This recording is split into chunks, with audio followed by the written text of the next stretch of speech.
नमस्कार, आप देख रहे हैं दोसा प्लस और मैं हूं आपके साथ मोहन कसाना। ईरान, इजराइल और अमेरिका के बीच बढ़ते तनाव ने पूरी दुनिया की अर्थव्यवस्था को हिला दिया है। तेल संकट अब सिर्फ मिडिल ईस्ट तक सीमित नहीं रहा।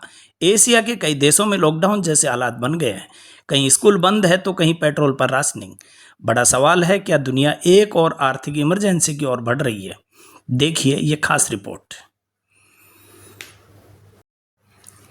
सबसे पहले बात पड़ोसी देश पाकिस्तान की करते हैं, जहां हालात तेजी से बिगड़ते दिख रहे हैं। सरकारी दफ्तर अब हफ्ते में सिर्फ 4 दिन खुले हैं। 50% कर्मचारियों को वर्क फ्रॉम होम का आदेश मिला है। स्कूल कॉलेज 15 दिनों के लिए बंद है। तेल संकट का सीधा असर आम जनता पर है। पेट्रोल डीजल 55 रुपए तक महंगा हो गया है। सरकारी विभागों के ईंधन में 50% कटौती और सबसे बड़ी बात यह है कि मंत्रियों और सांसदों के विदेशी दौरों पर भी रोक लगा दी गई है। सांसदों की सैलरी से 25% की कटौती की गई है। आटा, चावल और रोजमर्रा की चीजें भी महंगी, यानी आम आदमी की कमर टूट चुकी है।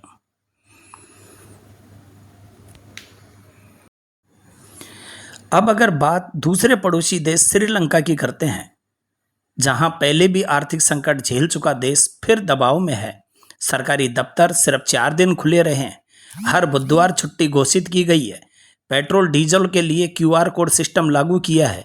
निजी गाड़ियों को 15 लीटर से ज़्यादा तेल नहीं मिलेगा। सरकारी वाहनों पर भी लिमिट तय कर दिया गया है, यानी ईंधन अब राशन बन चुका है। अगली बात अगर बांग्लादेश की करें, तो बांग्लादेश में भी हालात गंभीर हैं। सभी स्कूल, कॉलेज और कोचिंग सेंटर को बंद किया गया है। ऑनलाइन क्लासेज वहां पर शुरू कर दी गई है। बिजली संकट के चलते रोज 5 घंटे की कटौती तय कर दी गई है। गैस की कमी से 4 सरकारी उर्वरक संयंत्र बंद कर दिए गए हैं। यानी शिक्षा से लेकर खेती तक हर सेक्टर प्रभावित है। अब अगर बात करें भूटान की, छोटा देश भूटान भी इस संकट से अछूता नहीं है। वर्क फ्रॉम होम सिस्टम लागू हो गया है। ईंधन की साप्ताहिक लिमिट तय कर दी गई है। जमाखोरी रोकने के लिए कैन से तेल देना बंद कर दिया है। सरकारी कामकाज सिर्फ 4 दिन रह गया है। अगर बात करें फिलीपींस और वियतनाम की, तो फिलीपींस में भी सरकारी दफ्तर 4 दिन ही काम कर रहे हैं। प्राइवेट कंपनियों को होम फ्रॉम वर्क के आदेश, सरकारी यात्राओं पर रोक। वहीं वियतनाम में हालात और भी सख्त हैं। सरकार ने साइकिल और कार पुलिंग को बढ़ावा देने के निर्देश दिए हैं। कई पेट्रोल पंप वहां बंद हो चुके हैं। कई जगह पर ऑड इवन फार्मूला लागू कर दिया गया है।